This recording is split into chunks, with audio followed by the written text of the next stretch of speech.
Hello and welcome to the Happiness Is podcast with me, your host, Bruce Aitchison from Happiness is Egg-Shaped. And today we have another author. We've had a few, most of them probably more well known for other things. But I picked up this book. I have a lot of rugby books. I picked up this book, didn't know this guy at all, and absolutely loved the book. Learned a lot about him. Been on his very cool website. I think the future is very, very bright. I'm interested to see what happens.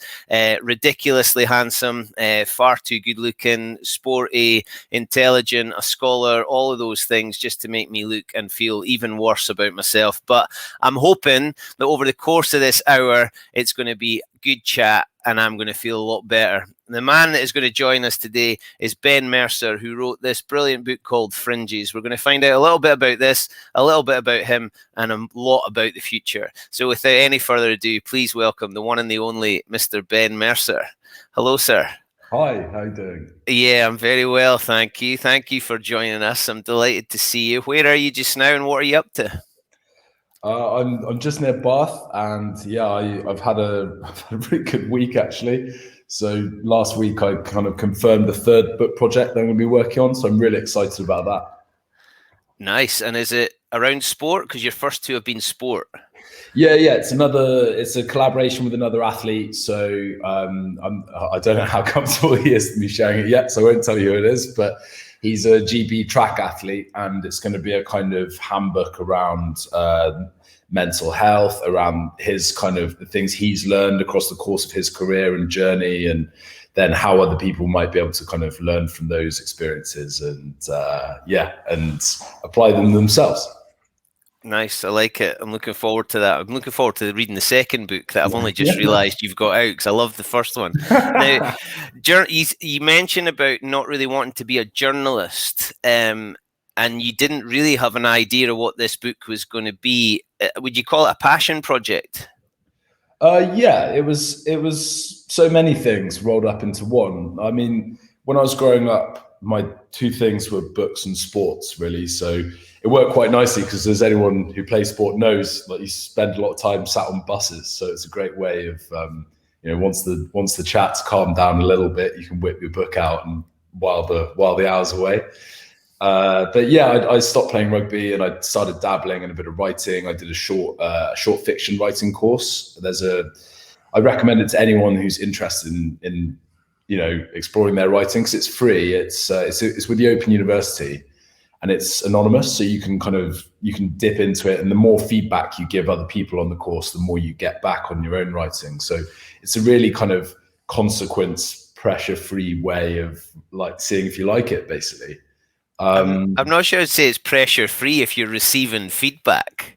Yeah, but it's because it's anonymous, it feels very detached, that it's not embarrassing in a way that you don't have to sort of stand up and read it out. It just gets sent to other people. So I felt like it was a really kind of safe way of dipping my toes into it.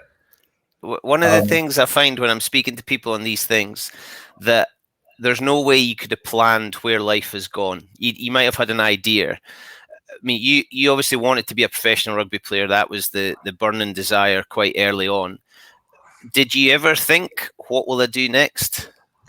Yeah, that's the big question, I think, with a lot of athletes. And it's scary. I think, like you're playing and it's great, but you obviously have this, ticking clock, and it is scary. And my thing was I never really had another thing that I knew I wanted to do. So I had this, once I stopped, I had a year where I tried loads of different things. And, I was fortunate to be in a position where I didn't have people kind of depending on me. And I had that time and space to do that, but it didn't make it a lot easier because, the world's got so many possibilities in it. And if you're not finding anything that's really grabbing you, and in a way it's sort of silly to expect that maybe from work, because sport's obviously been such a big passion for most athletes that, to find something else as sort of engrossing is maybe unrealistic. But it's quite disheartening if you're trying things and nothing's kind of doing it for you. Then it's easy to get frustrated. And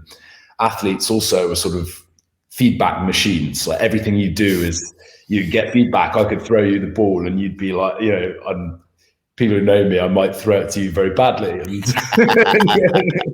be like, come on, mate, that was terrible. And I'd know immediately that I need to do that better. Whereas the world doesn't give you like fast feedback. The world moves in a kind of at a slower pace, I suppose. So for athletes, I think, who are people who want to get on and they want to, you know, get to the next level, or they want to improve, you know, and they want to know, and it's actually quite difficult because the world doesn't do that for you. So it's a sort of big adjustment in so many ways. But your mindset there, I think, has come screaming out. The world is full. There's so many possibilities. There will be a lot of athletes who have the complete flip of that I've got nothing. What on earth can I do? So being able to try lots of things is obviously your mindset to what can I do next. Yeah, I think that was my mindset, but equally I understand it. When you think like maybe there's nothing out there for me, it's the same feeling. It's like, well, you know, maybe I'm just gonna have to take something on the chin here, and it's a sort of constant wrestle, and you realize that everybody has this as well. I mean, like there's one guy we did a talk with, and he was saying that he'd changed career a few times. Yeah, he'd been a teacher, he'd been a lawyer, he was a business consultant, and he said it annoys me that sports people talk about retiring. And he was like, you know, everyone says that an athlete retires from football, rugby, whatever it is, and he was like, I didn't retire from being a teacher.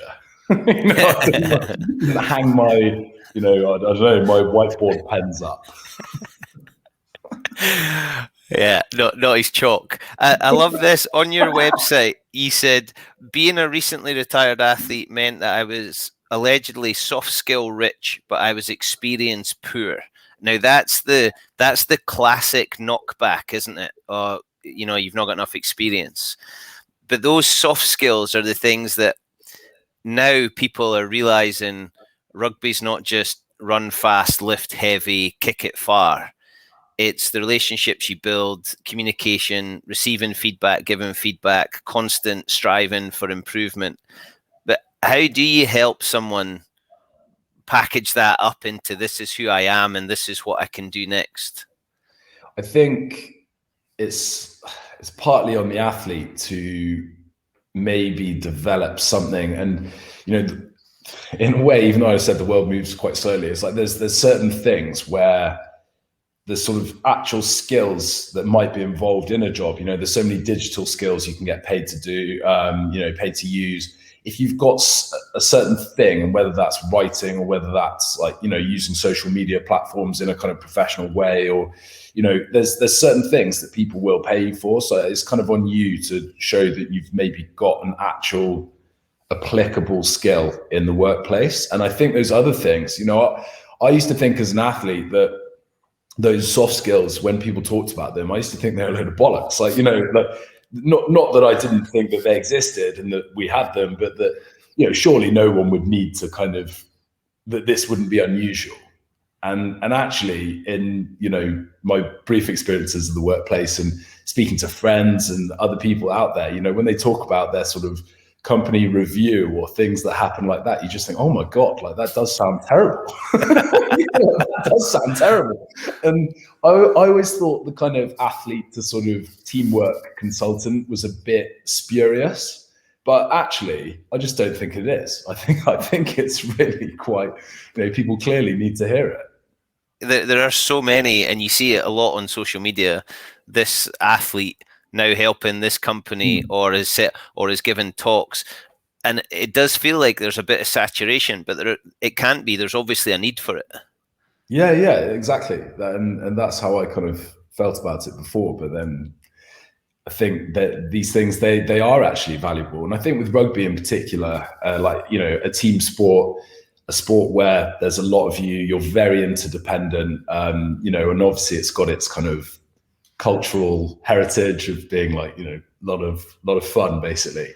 I think quite often you are like a good character in a group. You are someone who is a great team person and someone who genuinely wants everyone else to do well as well. Who, you know, who's not just out for themselves, but you're somebody who wants to kind of help everyone else around you kind of do better. So I think that's a nice thing about the sport. And the other thing is just the actual network you have. You know, like everybody is sort of, you know, one, not those Kevin Bacon 6 degrees of separation, you know, there might be two, you know, like there's actually, you'll know more people than you realize. We did that in a rugby bus once. I was sitting at the front, being a coach and speaking to some of the committee men, and we were talking about how you were 5 handshakes away from the President of America, and I was saying I reckon you're only 3 away from any All Black, because it's such a small village of a world, rugby. You said that I'm just quoting your website back to you again. What rugby did do for me to a far greater extent than I ever thought was give me friends on every continent. The friendships and memories that it's given me are nothing short of spectacular. Again, there's a lot about kids getting involved in the game now. It's dangerous. There's head knocks. I mean, it is a bloody stupid game, but you try, people that are falling out the other end of it like us, we try and sort of promote those aspects, but it's quite a hard sell because it's not an instant. It's something that's quite literally a slow burner. But the experiences you have and the people you meet are priceless, aren't they? They really are. And I think the other thing is you don't have to be a professional athlete and play the most dangerous version of the game to get those benefits. You know, me and my oldest friends, we're still friends from when we were 7 years old, and we grew up playing rugby together, and we played for the school. You know, we played for our school team, and you know that was fine. That was a good level of rugby, I suppose, but it's not. You're a long way off being a professional. And we got to go on tour. We spent all this time, and actually they were fantastic memories. And we don't talk about them often, but they do every now and again come up, or they're part of our shared history.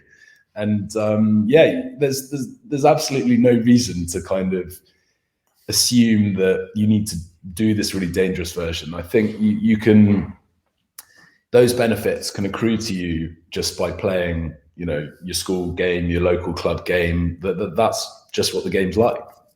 Were you a social animal? Was that something you loved? Yeah, I'm a little bit of both. Like, I love my own time. I like to read, and actually I've learned to love to write as well. I really like that process, being on my own and kind of wrestling with it. But I thrive in company. Yeah, I love the team kind of environment. I love the social. I'd be very Wednesday night, I'd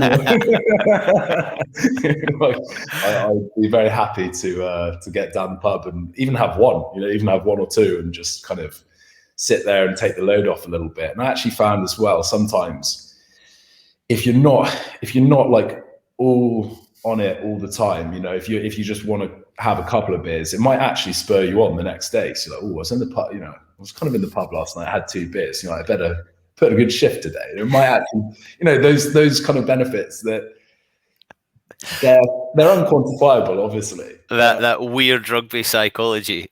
Yeah, definitely. And you headed north for uni, and you played at Blaydon, great club, full of amazing people, and there's so much rugby around that area and so many rivalries. How did that go down? Were you confident that you could stroll in there and just be Ben, or did you have to sit in the corner quietly until it was your time? I had no idea until I went up to university, in Newcastle, that I had no idea about how kind of thriving that club rugby scene was, to be honest. And I got there, and then in the second year of my degree, the Falcons were like, "Oh, you need to go on loan." So Tyndale felt a bit like far away, and then it was Blaydon and Darlington, and Blaydon was the closest. And to be honest, I didn't really want to play in the first year. I was like, "Oh, do I really have to do that?" And I went down, and I did actually quite enjoy it, but I didn't play that much. It was actually my last year. I was like, right, no, I'm going to kind of commit to this properly. And I turned up for pre-season. I did everything, and I loved it. I thought they were great. They were so friendly. When I turned up, they were like, "You're obviously a sort of privately educated Southerner," and everyone's kind of this, there's different guys there, but they're largely like guys from the north who worked there. And our captain was a policeman, and he looked like a policeman as well. Dave Guthrie, who's a bit of a legend, and he used to kind of. He missed one game because he had, obviously all police were on duty for like the Tyne Weir derby, and you're thinking like, I wouldn't want to come across him like if I was misbehaving, I wouldn't want him to collar me, kind of thing. But they were great, and I remember we like ended up fitting in really well. And there was me and my housemate, who were both from university, ended up kind of playing in the team a lot. And it was funny because one of the guys came up to us like after a couple of months, and he was like, this used to be a proper like northern working man's rugby club. And he was like, and now there's people like you here.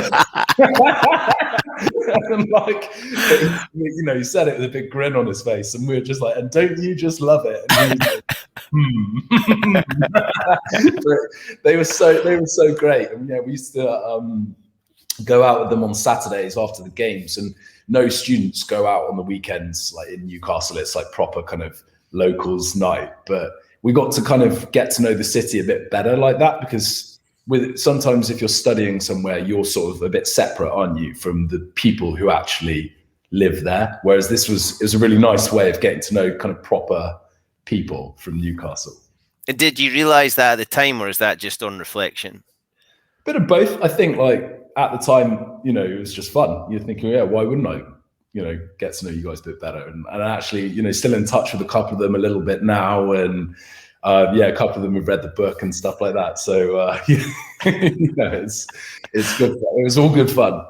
I bet you copped absolute pelters. I bet somebody walked into the changing room and went, "Have you read this?" It's cool. I love it when people send me pictures when it's like they see it out in the wild. You know, when they see someone else reading it, and there's someone's on the Common in London like last summer. And there's some like old dude with his shirt off, like big gut, and he's sort of slumped against something. He's like, it's quite a distinctive cover, obviously, and he's just sat there reading it. And I was like, yes, I love getting a picture like that. It's brilliant. I find that with the podcast, it's a funny, because I do this and then it goes out there, and I thought it was only my mum that listened to it, and it's been fun. It's I've bumped into people, and I've you know, people have told my mum that they've listened to it, and it's quite a nice thing. You've done readings and things like that and talks on it. What sort of feedback have you had that's made you think, right, this is definitely for me? I mean, just the kind of initial feedback, I suppose. Like, it was terrifying putting it out, and I was fish with it. I sat on it for a couple of months, you know, tinkering with it and you know, making incredibly like minor changes. And that was the last bit where I was like, oh, I'm a bit worried about this. What if everyone thinks either if it's ignored, it wouldn't be too bad, because you'd be like, well, I don't have a big profile and whatever. But if everyone's like, this is shite, then you just be kind of mortifying. But I'd actually I'd given it to a couple of people before, and you know, that didn't know, like a couple of people didn't know me, and one was my oldest friend. We met up for a coffee, and he read the first draft, and he was like, I think this is like really good. And I was like, oh, thank God. And he was like, I don't know what I'd say to you if I thought it was bad, because obviously I put all this effort into it. And he was like, I might just lie. And I was like, well, how do I know you're not lying now, pal? Like, you know, what's that about? But yeah, the kind of initial reviews were like really complimentary, and the reviews that were less than complimentary were largely about like the sort of like proofreading and stuff, which is something I've been able to address subsequently. But just the reception and people sending me messages, it was really lovely. Like, and you know, people like yourself getting in touch and people saying, oh yeah, or even like, you know, someone who had their own kind of fringe rugby experience. Yeah, like I spent 2 years in like Lyon playing for, you know, some like local team, and just the stories you get sent are fantastic. So anything like that is like one of the kind of benefits of the book that I, you know, wasn't expecting to happen, but have actually been some of the best. You've named a lot of people in the book. How have they received it? Well, luckily a lot of the French lads don't speak English that well, so they definitely can't read it.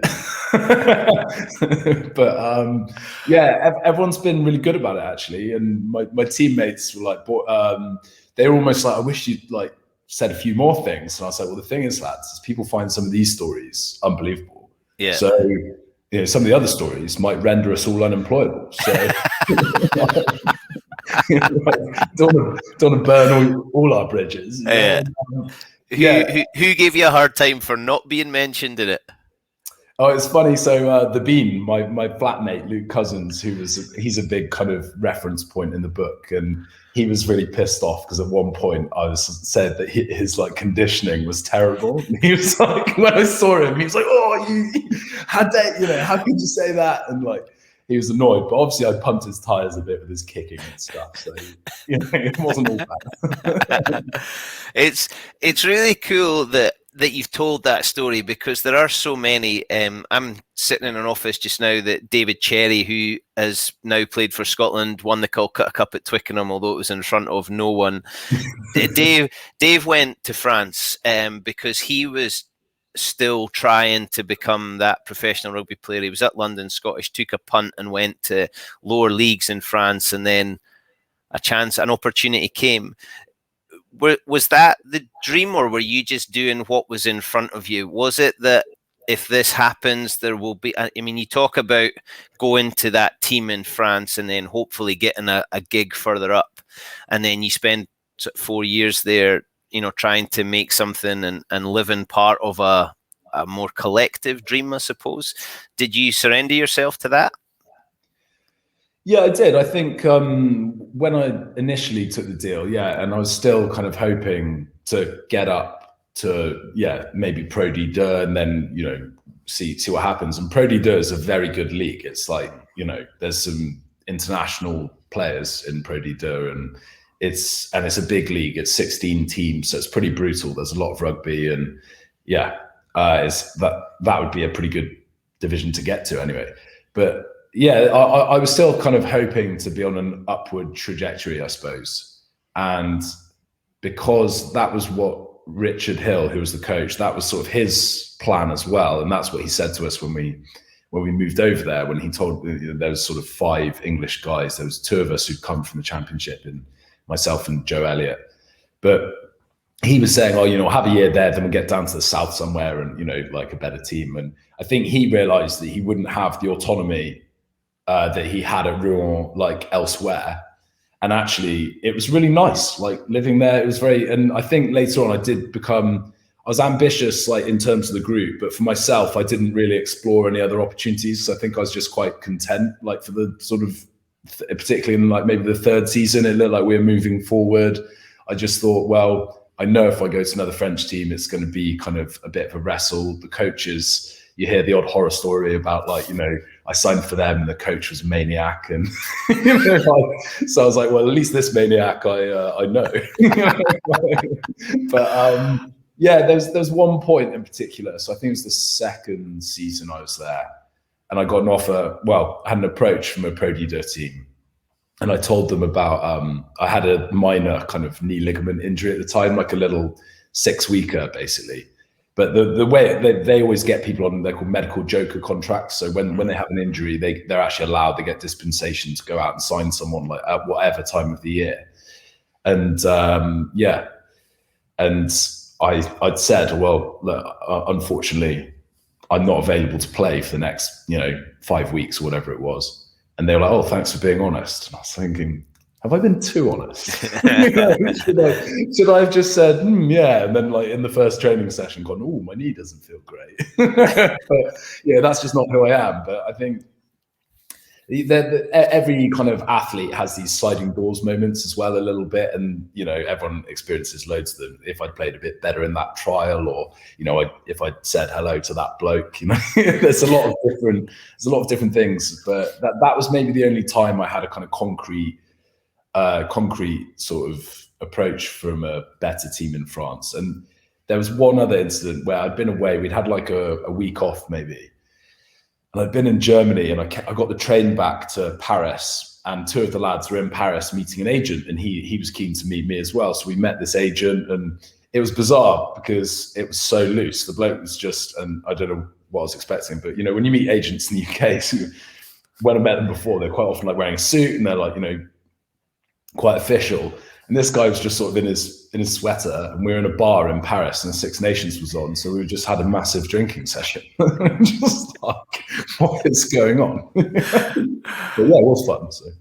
And agents, I mean, you're obviously a smart cookie, and there's a lot of agents around, and there are some who have a bit of a reputation, but they're selling something, aren't they? They're selling opportunity, I suppose, and there's a lot of people who are desperate to grasp that. Do you get asked by younger players, have people approached you to say, what should I do? Can I do it on my own? How does it work? How do I make contacts?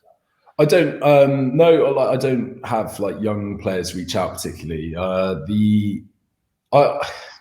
It's difficult because people feel quite strongly about them. When I've spoken to like journalists in particular, they seem to really dislike agents. But from my perspective, on the player's side, it's like the agent's looking out for like the well-being of their player, and maybe they don't. Maybe there are some who have a kind of huge stable of players, and they're all just a sort of commodity to them. But I don't think there are that many people who are genuinely representing the well-being and interest of the players. So at least the agent, because they have an aligned interest, like are kind of looking out for these guys. And some of the deals that people accept, I met someone relatively recently who's, pretty experienced player. He's probably late 20s, like maybe he might be 30. And he'd been at a Premiership club last season, and they paid him £400 a month. And you're like, well, these people, these contracts are some of them are so bad. So at least someone is, out there, and maybe his should have done a better job, but at least someone's out there looking out for the kind of interest of the players. And there are people that I know who have ended up in sort of sticky situations with their club, and their agent at least is sort of fighting their corner. It must be quite intimidating for a lot of players because they're taking on a corporation, really, aren't they? Yeah, exactly. And you can suddenly feel very small. But yeah, it's an interesting one. There's something that's just happened where the clubs are trying to not pay the agents. They're saying the players have to pay them directly, and it's like, right, well, I can understand that because the agent sort of represents the player, but then that's only going to, like with the salary cap, there's loads of implications, and then it means if you want to sign, I don't know, Beauden Barrett's not going to do away with an agent. He's not going to negotiate his own contract. You're going to have to deal with an agent. So it means if you want to sign Beauden Barrett, he then costs another 10% against the salary cap and, all the rest of it. So there's all these knock-on effects. It's all quite complicated. And it's complicated. Yeah. It's difficult for guys like me who really is just a supporter, somebody who loves rugby. And there's lots of people who will, sit and chew the fat over a beer in a club rooms about, oh, this guy signed for this, and really we don't know the story. When you're in somewhere like France, I mean, your book in some ways reinforce some of the stereotypes about crazy French owners and how emotional it can be, a decision's made and all of a sudden the player's gone. That must bring some anxiety.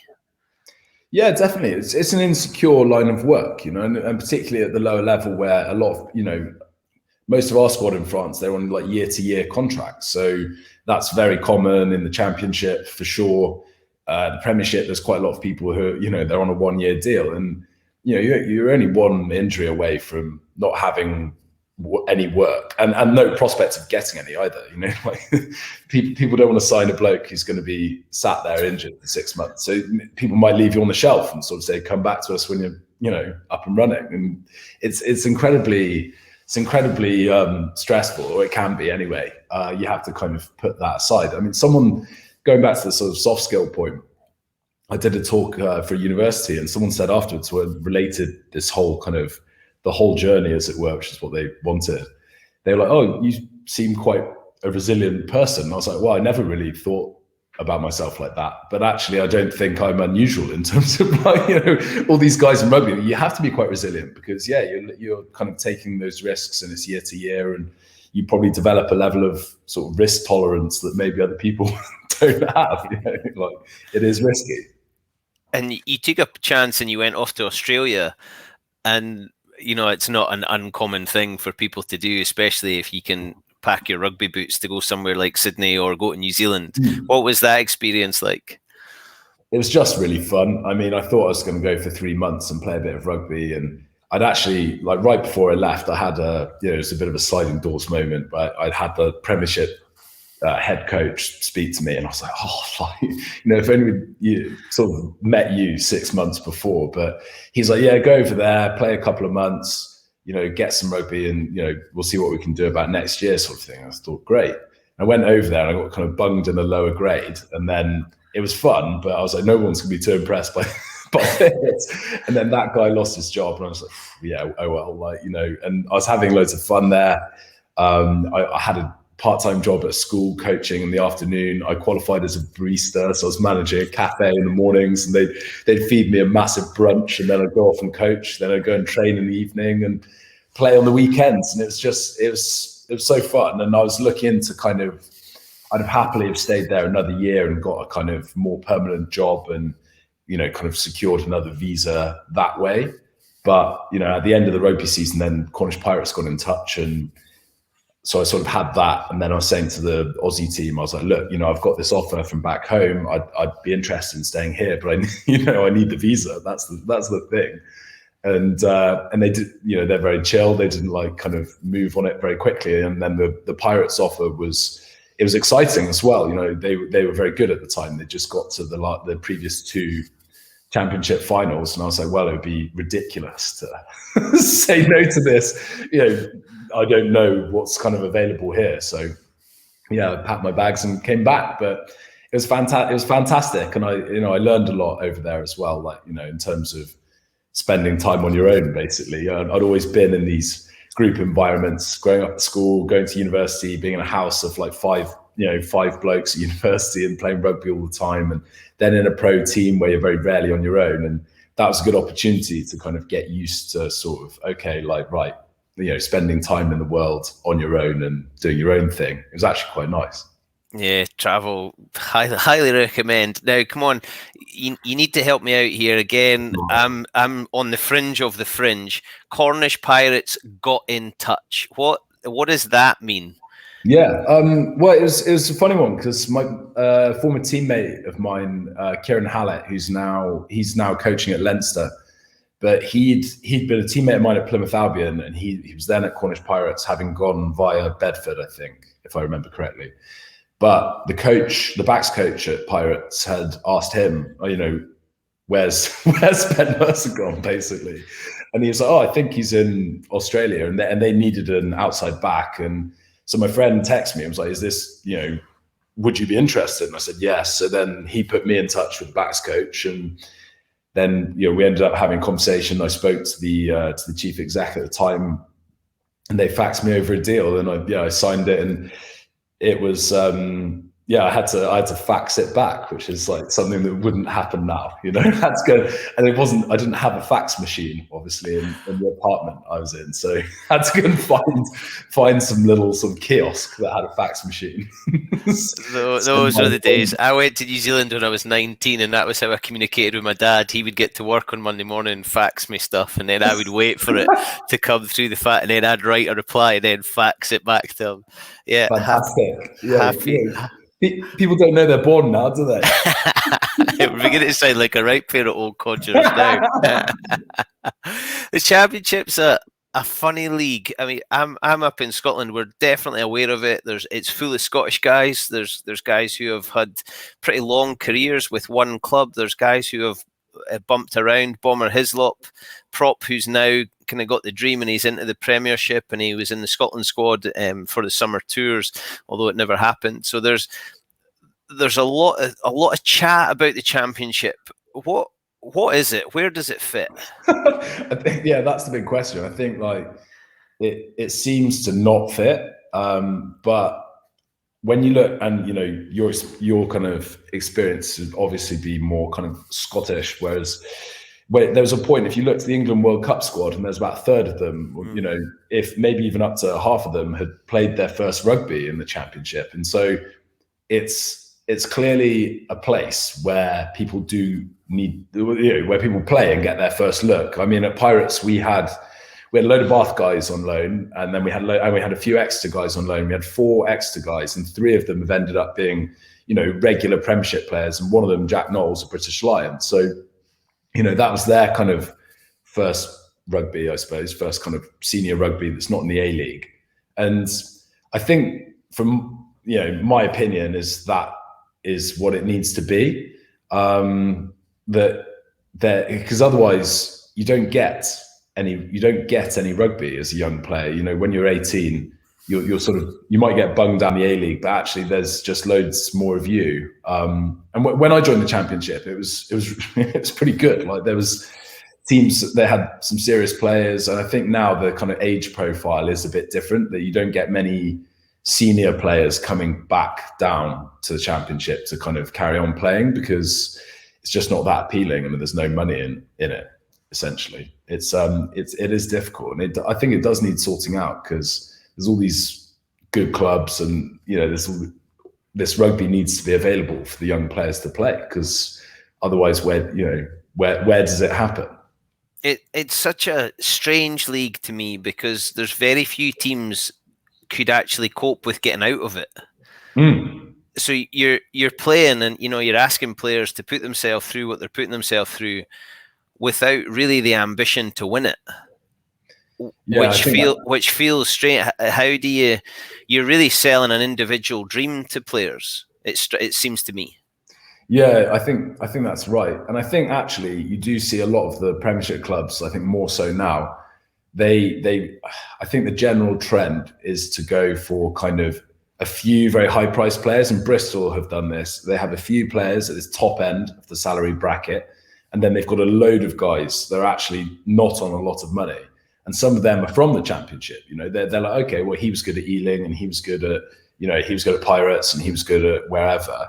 And they know that someone will take a contract for not a lot, for the opportunity of playing in the Premiership. And you're exactly right. I think that's the reason you'd be there as a player. And the teams that are sort of there now, a lot of them are hitting this kind of part-time thing that you saw at, in National One. You classically saw it at the London teams at Roslyn Park and whoever else. And now there's kind of Richmond, Bedford have been like that for a long time. Amptill, those teams are kind of, well, you come here and you work, and then you also play for us. And I think that's great, because it means there's, it's less risk for the player.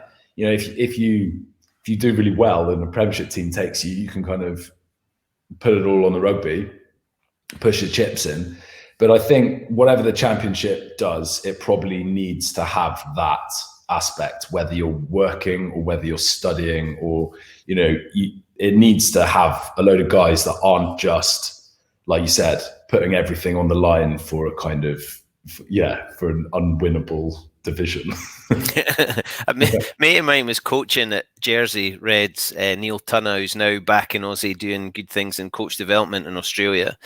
And that was very much his role as well. As a coach, he wanted to, put himself out there, show that he was capable, with the hope of an assistant coach here or an analyst job here. There's a lot of former players who are coaching in the Championship who must have that desire.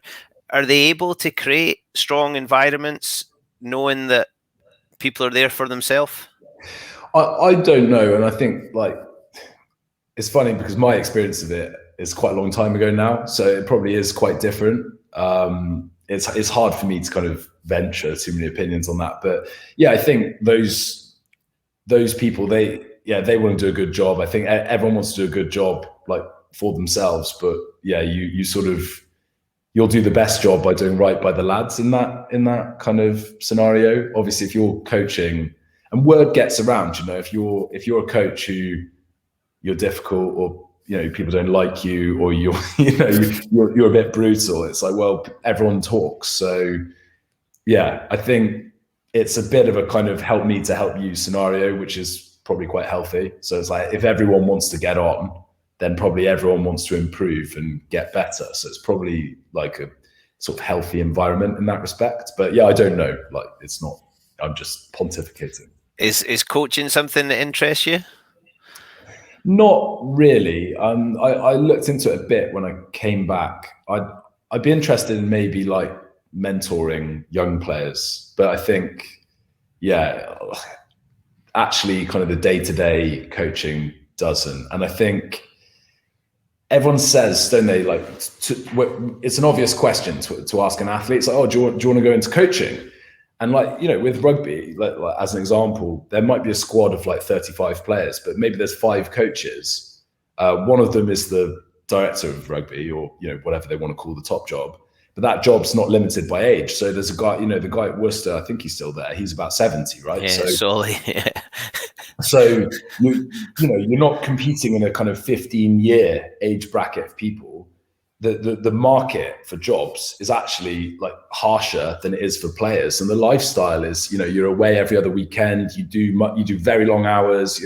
Friends of mine are now in at Bath, in and around the kind of academy or the skills coaching gigs, and they work so hard, and they've got young kids, and then they might have to go away and stay in a hotel on the weekends, and it's actually probably more difficult, I'd say, than being a player in those respects. It obviously doesn't have the kind of physical threat, but like, unless you're coaching in France.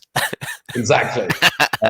But yeah, you actually, it's a very difficult line of work, and it asks a lot, and that type of coaching, it doesn't really appeal to me. But yeah, maybe something to do. I really enjoyed in Sydney because I worked with I had the kind of under 14s and the under 16s, and it's like the young kids, like that, you see them improve so quickly. A 15-year-old, he might go from being quite bad to being suddenly quite good, like, in 6 months, in a year. And it's actually really just rewarding to see that progression, and and working with kids is really like a great thing to do. I think when people do it, it's fantastic. Yeah, it has its moments. Yeah, it's all sunshine and lollipops. Yeah. So, being a writer and being able to speak French, are we going to? I have visions of the guy in Love Actually who moves to that little remote place and does it all on a typewriter. That's my romantic vision for your future. Is that going to happen? I mean, I'd love that to happen. Yeah. And if anyone would like to make that happen for me, then, please get in touch. I'd love to. I mean, yeah, I do miss France in a way. I miss living there, and I loved living there independently of the rugby. And it can be an annoying place. Like, if you want to get something done, it's quite annoying, or if you need something doing, more to the point. But yeah, I think they get a lot right. It's a beautiful place. There's so many. It's a big place as well. There's so many different aspects to it. So I'd love to go back there, and that's sort of what I'm hoping to do. Is with the writing, is get sort of book projects and go somewhere for a few months at a time and sit and do them. So yeah, I think maybe the Colin Firth dream is not impossible. Well, that town that you spent so much time in, you started off as an alien. And then, well, it sounds like you had 2 coffees in every coffee shop every day. So you became a pretty well-known figure. And I didn't realize you're a barista as well. So surely there could be a little writer's cafe opened up. Yeah, well, again, if anyone wants to make that happen, some invest. If anyone's got a few euros they want to waste on my writer's cafe, then please give it to me. And if you want to do it in a ski resort, if you want to do it by the beach, I'm pretty open to ideas. Yeah, it's all that good stuff. I love the stories about being in France, and you've got a young French kid who's playing in your reserve team, and then gets a chance, and then you've got a Fijian wrecking ball who comes in, and you've got this little English clique who's there, trying to marry all those things together. And you took quite a senior role in those things, trying to make things happen, make it a strong team. Is leadership something that you welcome?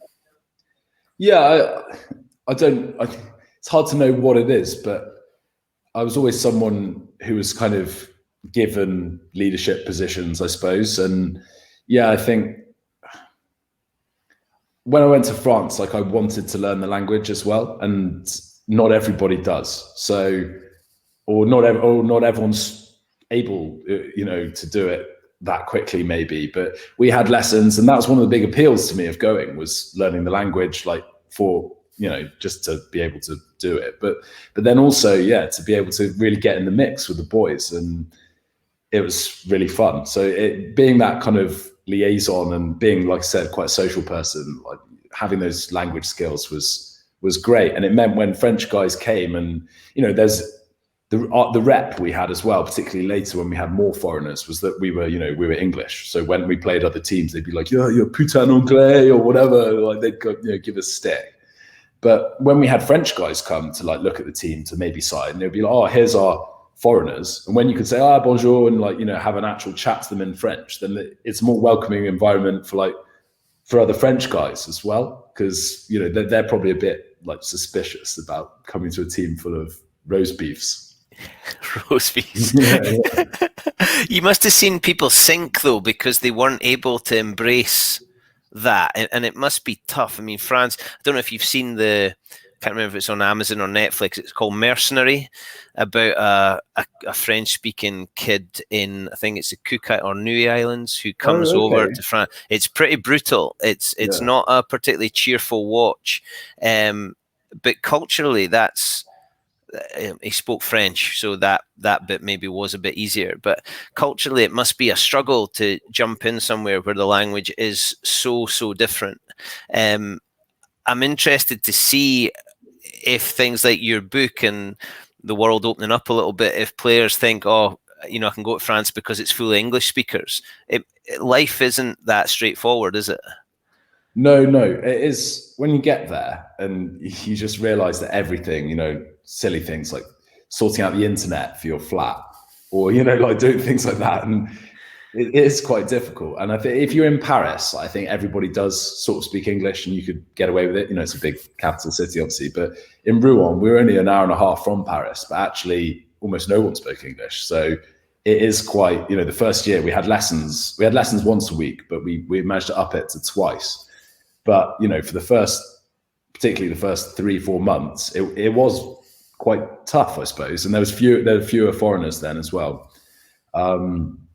I mean, it'd be interesting in the bigger teams. I mean, like, Finn Russell, he's been such a phenomenal success over there, and it's great. He's my favorite player to watch, probably. And it feels like that team, and also being indoors, like really suits the way he wants to play, and it seems like it really fits in. And I don't know what his language skills are like, but I remember meeting some of the guys down at Toulon, meeting those guys, and some of them had been there 3 or 4 years and didn't speak any French. You just thought there's a bit of a shame, but also, how much did they need to speak it? Because I don't know, it's a bit chicken and egg, isn't it? If there's loads of French guys like there was for us, you sort of should, or if you don't, it's going to be terrible. Whereas maybe in the last year we were there, it was quite possible to just turn up and not learn it, because you just knew you had the safety net of loads of other foreign guys. So it's probably the rock stars get to do whatever they want. Do you still enjoy watching rugby? You've mentioned Finn Russell. I mean, that arena just looks absolutely spectacular. It must be on lots of people's list of places to go to watch the game. Yeah, I'd love to go there. I'd love to go and watch the game there. I think La Rochelle, I'd like to go and watch the game too. That looks good. But apparently it's impossible to get a ticket. Like they sell out every single game. But I still watch. I actually watched. I still follow Bath. For all their flaws. And last weekend was obviously quite chastening if you're a Bath. Yeah, it was a sore one. Jeez, that was sore. I mean, that was really quite something. But I still watch, but I probably don't watch quite as much. I used to be a bit of an obsessive. I was one of those like 6 a.m. Super Rugby viewers on a Friday, Saturday. That was good stuff. But yeah, it's a shame the top 14's not on. It's on something which I've not got, like Premier Sports. Yeah, I'd like to watch a bit of top 14, but I don't. Yeah, I still keep an eye on it. I watch the big games, obviously, but I probably watch. I do watch a lot less than when I was playing.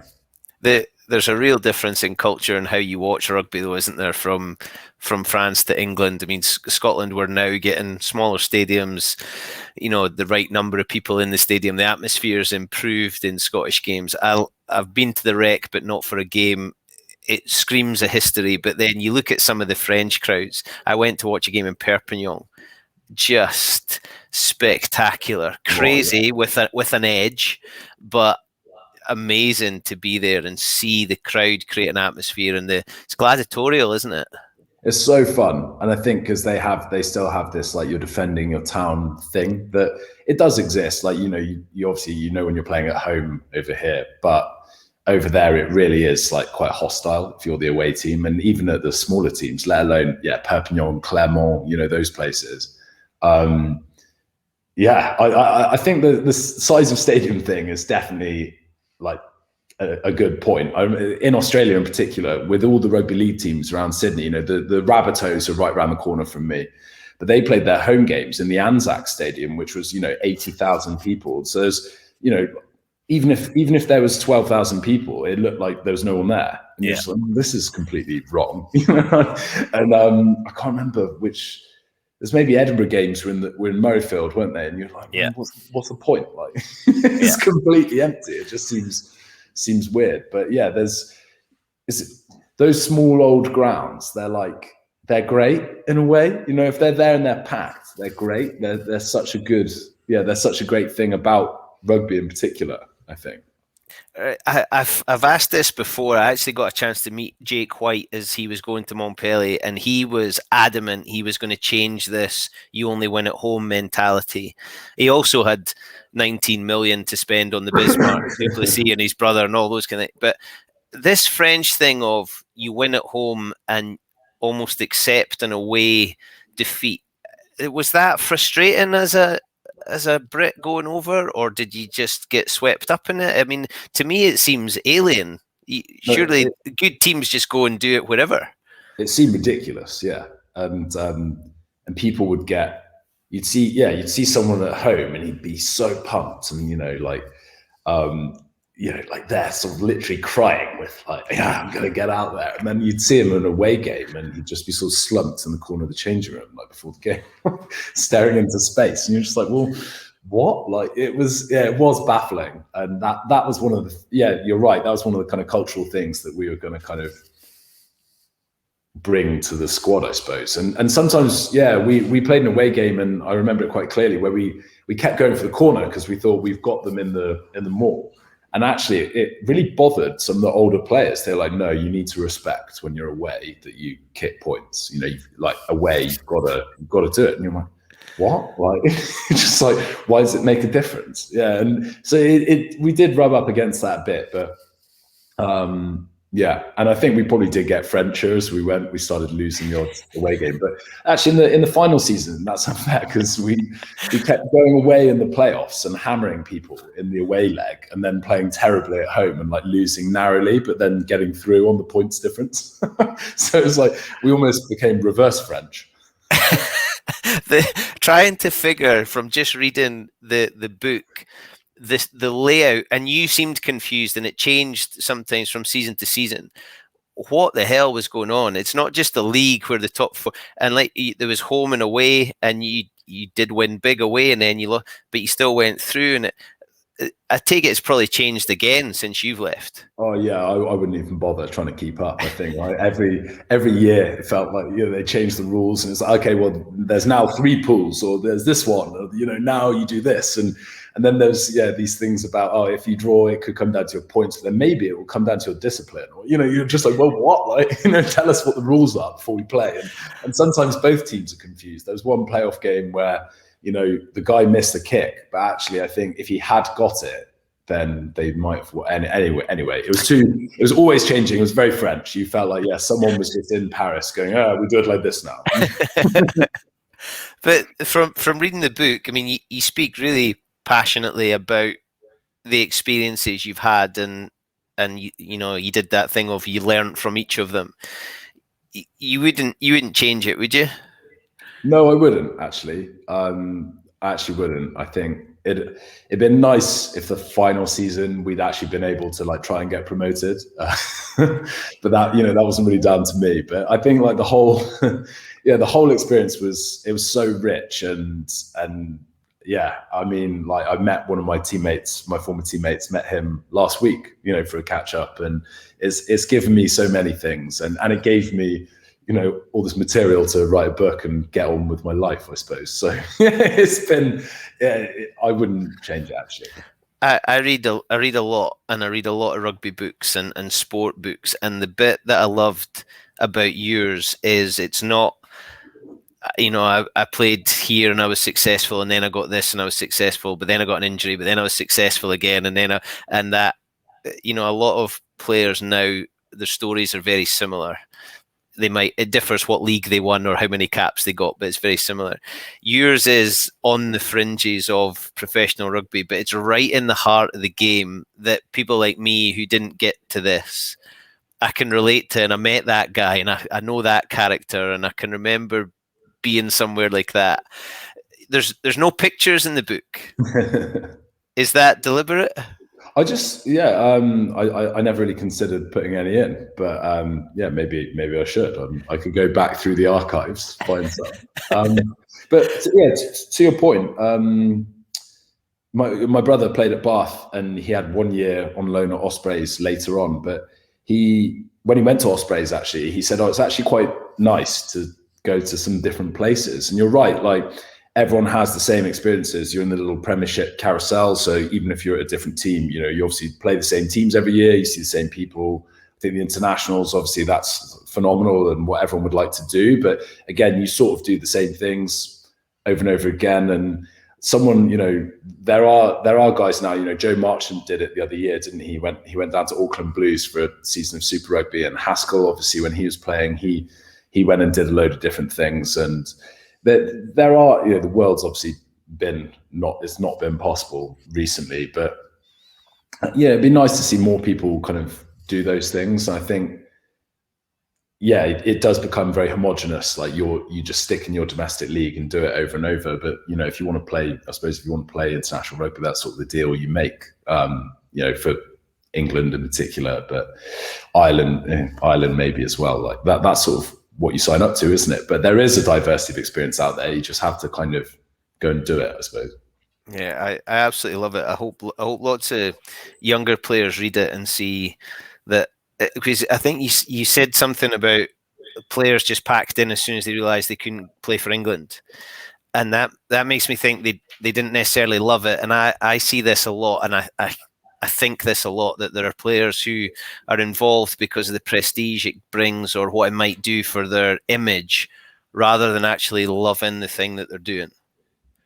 Yeah, maybe. I think if you're a young player and maybe you haven't made the grade from academy to senior or whatever, I think, yeah, you could use it as your passport. You could go to university. The US would be a really cool place to go and play at the minute with their league. Or I had teammates go to Hong Kong, and that's been a thing that people commonly do when they're kind of stepping out of professional sport. But yeah, you could go to Italy, go to France. There's all these places you could go, and the worst that would happen is that you come home, like after a few months, and the best thing that might happen is that you spend a few years there and you absolutely love it. It seems like the risks aren't that great and the rewards are potentially enormous. So yeah, I'd encourage young players, if that's your situation, I'd say, see what you can always go to uni in another year or something like that. It's like, see what you could do with your rugby, like in, for 1 year, see what you could find, because it would probably surprise you.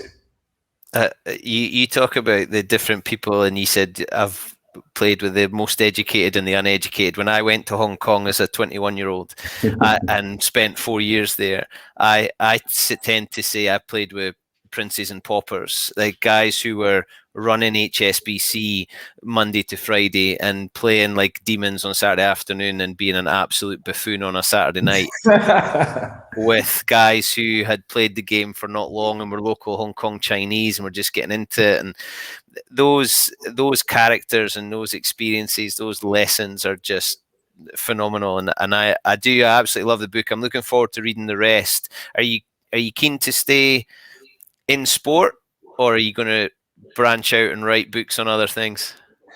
A bit of both, actually. Yeah, I'm keen. I still love sport. I think there's so many. It's just a great lens and focus through which to look at the world, and then you can broaden out from there. And that was one of the things that people were nice about with Fringes. Actually, they were sort of saying, "Oh, you don't."